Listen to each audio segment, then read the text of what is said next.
Okay, everyone. It dawned on us the other day that we hadn't cooked anything in a long time. So we thought we'd go ahead and do a boneless beef shoulder roast. So I rubbed that guy up, as you saw, with Old Bay hot sauce and Meat Church's Holy VooDoo and the Holy Cow, and threw that guy on the smoker for about an hour and a half, 2 hours, until it got to an internal temperature of 130 degrees.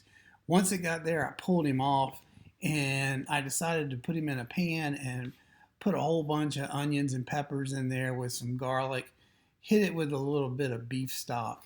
And then you'll see that over there to the right, we've got some Coca-Cola, regular old can of Coca-Cola. And that was, I think that was like an 8-ounce can. It's one of those small guys. 6 ounce, it's like half the size. So poured that all in there. We're getting them up to about 3/4, let's say 2/3 full. Hit it with some chopped chipotle. That's about, I'd say that's about 3 teaspoons. And that's pretty much it. We're trying to keep it super simple. And from there, we're going to wrap him up in some foil. I used 2 sheets to get him nice and tight in there. And we're going to throw this aluminum tray back on the smoker. And the smoker's running about between 250, it was bouncing around that day, between 250 and 275. So I got it in there, and so he ended up total smoke time or smoker time was about 4 hours. So we're getting him back in here again, nice and ginger. Again, we got about, gosh, that tray, that aluminum tray, was about 2/3 full. So what we're doing here is basically braising this guy now on the smoker. After we got him up to, as you can see here, 210 degrees, which again took about another hour and a half.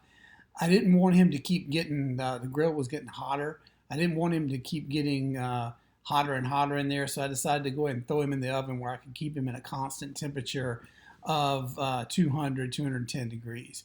And you can see he sat in there. I had some stuff to do, so he sat in that oven at that constant temperature, almost kind of like a sous vide of 210. He sat in there for another 2-3 hours, and then from there you can see he just fell right apart. It was fantastic. It was so tender and juicy. We really just killed it. So I am crazy happy with the way it turned out. And you can see all the peppers and the onions melted down. Let's sort of see how we did there. It was, oh man, it was effing good is what I just said there. So once we got those guys out, we decided we were going to have it in some tacos, which is what you're going to see us building right here. And we used some feta, a little bit of Marie's chipotle, some lettuce, some cabbage, all kinds of different things, and different hot sauces from the hot sauce episode we did. So like, subscribe, hit us up at Beachside Bros Jacks, and thanks for watching, guys. We really appreciate it.